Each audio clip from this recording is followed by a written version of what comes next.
Joining us now at the World Economic Forum Congress is one of the stalwarts of India Inc., founder and chairman of Bharti Enterprises, Sunil Bharti Mittal. Mr. Mittal, it's an honor to speak to you. Thank you for your time. I want to start by asking you about the telecom sector in India at this time.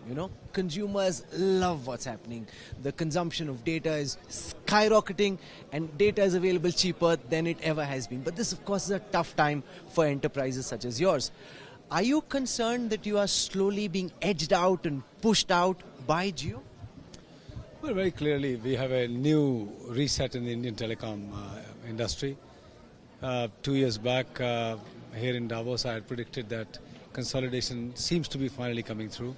And I said Idea and Vodafone will be a good match, and that happened. We're down to now 3 operators, plus BSNL, so for a minute I'll leave that. It's got a very small 2-3% share. So let's say 3-player market now.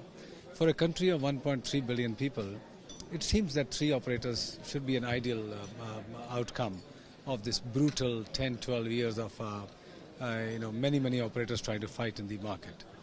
JIO has emerged as one of the big forces in the marketplace, no question about that, and one has to compliment to what JIO has done. It's a brand new effort by a company which was in telecom earlier, and today the market share is typically around 30+% for each 3 of us. Now, how far does this go into the future in terms of change? One will have to see. If you really look at it, Airtel has been holding 31, 32, 30.5 in that range. And since the last now 10 quarters since JIO has launched, we are holding on to a market share. All the value players are Com, Airtel, Telenor, Tatas. Everybody's kind of given up the market share, and JIO has picked up. And of late in the last, I would say, year, Vodafone and Idea have lost a lot more market share. Combined, they were 42% when they announced. They are also down to 31, 32, 33%. So you are seeing 3 horse race at the moment. Will it go down to a 2-horse race? I don't think so. The country is large enough. Everybody's investing. Everybody's committing capital. So you will see 3 reasonably good-sized players in the marketplace. Airtel has been number 1 for over 23 years. Will we retain our position back to be number 1? To be honest, it's not a concern on our minds anymore. You look at a bank like Kotak Bank. Is it a number 1? Is it number 5 or 4? I don't even know. But it's one of the best banks. Serves the customers. Ensures that it has the high-quality customers. And that's what Airtel's mission is. Serve the customers well, have the brand rocking with the youth, provide a lot of data, high-quality networks, and hold on to better customers. And that's what we are going to focus on. Are you disappointed with the way the regulator has allowed this bleeding, the hemorrhaging to happen in the telecom sector? Nobody stepping in, looking the other way, and debt for companies such as yours piling up to monstrous. Yeah, I think regulatory side in the last 8-10 quarters hasn't been delightful. I mean, one can confess that regulatory deals have really gone against the existing players. But that's in the past now. Whatever has to be done is done. We are in the courts for many of those decisions that TRA has taken. Those will be now, as the TRA chairman rightly points out, let that be in the realm of the court houses. Let them decide what's going to come out of it. The good news is the cacophony, the noise of fight between the operators is gone off the media, is gone off the daily bulletins. And now it's old regulations which have been put into place which hurt some of the existing players. And in the courts they will decide about it.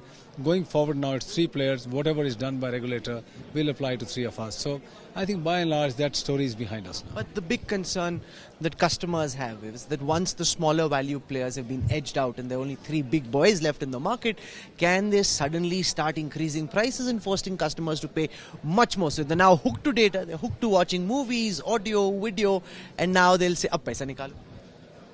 But absolutely that should be the case. But too much? No. But let me give you a sense. I had the Verizon CEO with me this morning here. We were talking. His average ARPU is $60. And you can say American income levels are high. I'm not wanting $60. I'm not even wanting $6. The industry is down to $1.50. Can we be at $3, which was there before JIO came in? $4? I think the Indian customers can afford that much to give to something which is so essential in his life now. And we are not talking about somebody consuming 1 gigabyte a month. We are talking about 30 gigabytes being given to every customer a month. When I tell this to the international CEOs, they are stunned. They are stunned. So a little bit more is important. And that will happen when JIO decides to, in the sense if he doesn't want to, rebalance the tariffs until it's got a certain market share, we'll all play this game. And the day they decide to rebalance it, there will be some readjustment. But the good news is we are not talking about $60 or $6. We are talking about, instead of 150 rupees, maybe 300 rupees a month. How much standing capacity do you have? Because you're bleeding, everyone's bleeding, but RIL is sitting on tons of cash and they can allow, you're saying everyone's playing the game. Can they play this game a lot longer than you can? Well, we just heard Vodafone Idea are going to recapitalize. They're going to pull in 25,000 crores.